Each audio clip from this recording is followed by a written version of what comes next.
Che cosa è piaciuto al Padre? Esattamente il contrario di ciò che piace a noi. Che cosa ti piace? Ti piace essere umiliato? Ti piace essere messo all'ultimo posto? Passare come un fantasma? Essere irrilevante? Ti piace quando i fatti della vita ti rendono piccolo? Quando i fatti della vita ci rendono nepiolo, secondo la parola greca? Ultimo, piccolo. Ti piace questo?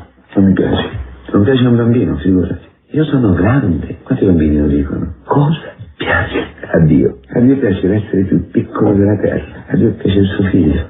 L'onnipotenza di Dio è la sua capacità di essere il più piccolo. L'onnipotenza di Dio si manifesta, si rivela nel suo poter essere il più piccolo di tutti, cioè fare una cosa che nessuno può fare, perché la vera umiltà, la vera piccolezza è la potenza più grande di qualsiasi potenza umana. È più facile diventare più grandi che diventare più piccoli. Allora Dio è stato onnipotente perché ha fatto piccola la sua grandezza. Cioè è riuscito nel miracolo di fare poco più di zero il suo infinito. L'infinito che si restringe fino a diventare 0,0000000000000000001. Perché ha fatto questo? Per mettersi sotto, in ginocchio, a quello 0,00000000001 che sei tu, che sono io. Il demonio ci ha fatto precipitare dalla grandezza della nostra piccolezza. Cioè il demonio ci ha ingannato e ci ha gonfiato la vana gloria. Gesù invece, come l'acqua, di cui parla San Francesco, che non a caso porta l'acqua, esempio dell'umiltà, perché l'acqua non va in salita, l'acqua scende sempre verso il punto più basso. Ecco, come un ruscello, come un fiume di misericordia. Gesù è sceso per mettersi ai tuoi piedi, per essere sotto il più grande dei peccatori, per essere più piccolo del più grande dei peccatori, perché nessuno potesse rimanere escluso. Questo è quello che piace a Dio, questo amore che è intessuto di verità. Non è un amore falso, non è un amore sentimentale, un amore buonista, un amore che passa sopra le cose, no, è un amore che si fa qualcosa di infinitesimamente più grande del nulla, perché nel nulla si precipita solo dopo la morte, cioè il nulla all'inferno. Per l'uomo che sta più vicino all'inferno, avete presente quelle immagini, quelle persone che stanno per cadere in un burrone, che hanno soltanto due dita che li tengono aggrappati e sotto di loro c'è l'orrido. Ecco, Gesù si è fatto più sotto di quell'uomo che sta con le dita, perché quell'uomo possa essere riportato in superficie, possa essere riportato alla dignità. L'uomo era grande perché era piccolo, cioè l'uomo era grande perché era immagine e somiglianza di Dio, perché la divinità, la bellezza di Dio riverberava e risplendeva in lui,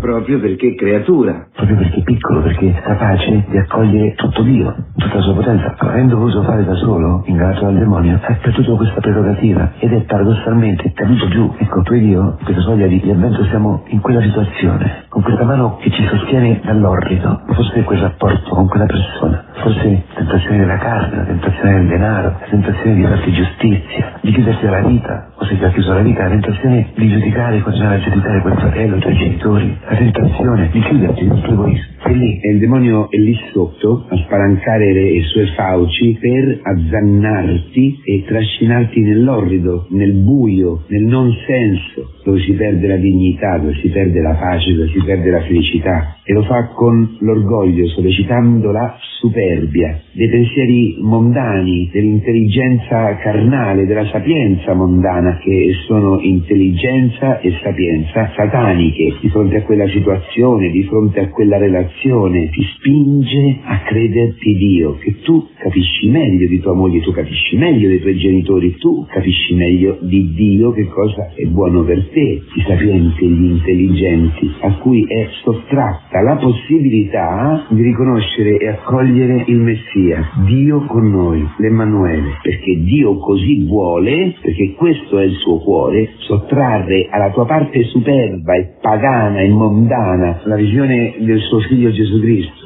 perché tu possa sentirti nudo, perché tu possa sentirti solo, la solitudine di chi è sospeso a mezz'aria tra la salvezza e la morte.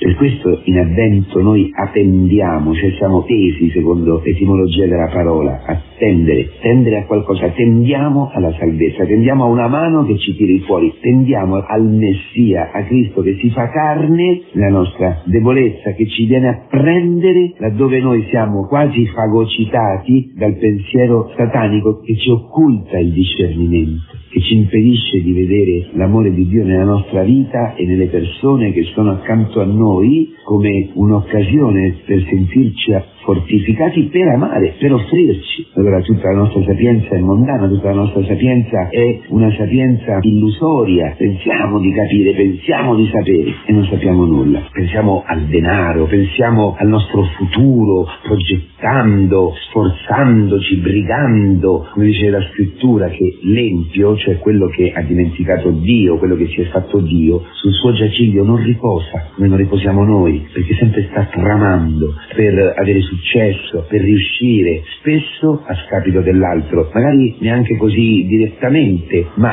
per riuscire noi, per ottenere quello che vogliamo, per affermare i nostri criteri, passiamo sulla moglie, passiamo sul marito, passiamo sui figli, i soldi, il potere, il successo. Tutto questo ci porta alla solitudine, a rimanere aggrappati con due dita alla terra, mentre tutto di noi sta precipitando, attirato da questa forza che è il potere satanico. Ma quando scopriamo di non aver capito nulla, di aver sbagliato obiettivo, cioè di aver peccato, di aver frustrato il piano di Dio in noi, allora possiamo davvero alzare gli occhi e lasciare che Cristo ci prenda, che Cristo ci ami, lasciare che Cristo scenda veramente alla nostra vita e la prenda così com'è. Lì puoi sperimentare il suo perdono, lì puoi sperimentare l'incarnazione, Dio che si fa uomo, si fa carne in una stalla di Betlemme, nella stalla tua, la mia stalla. Coraggio fratelli, coraggio, perché Dio è fedelissimo con tutti noi. Lui vuole rivelare a noi il suo amore lì dove tu oggi sei, lì dove siamo ogni giorno. Così è piaciuto a Lui, farci vedere quello che re e profeti avrebbero voluto vedere, ascoltare quello che re e profeti avrebbero voluto ascoltare e non hanno potuto ascoltare. Che cosa? Il mistero nascosto agli angeli, il mistero dell'amore infinito di Dio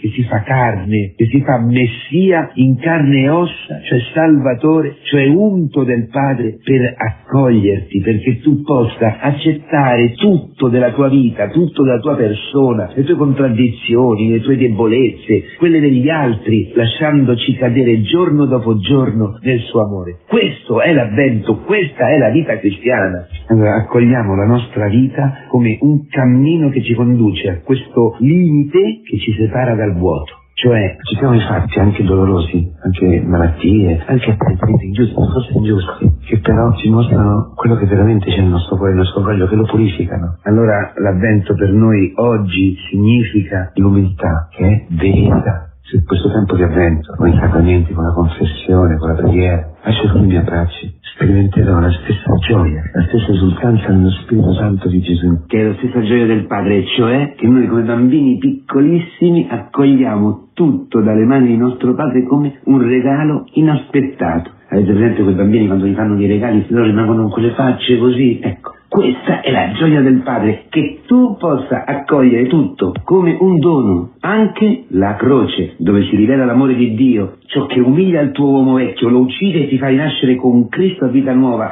La croce come il regalo più grande, quello che nessuno ha potuto vedere e può vedere oggi. Sono gli occhi di un bambino piccolissimo che ha sperimentato la vanità di ogni cosa nella vita. Può accogliere tutto con semplicità, umiltà e gratitudine. Questa è la gioia del Padre, la gioia del Figlio e la tua e la mia gioia, che possiamo sperimentare in questo Avvento.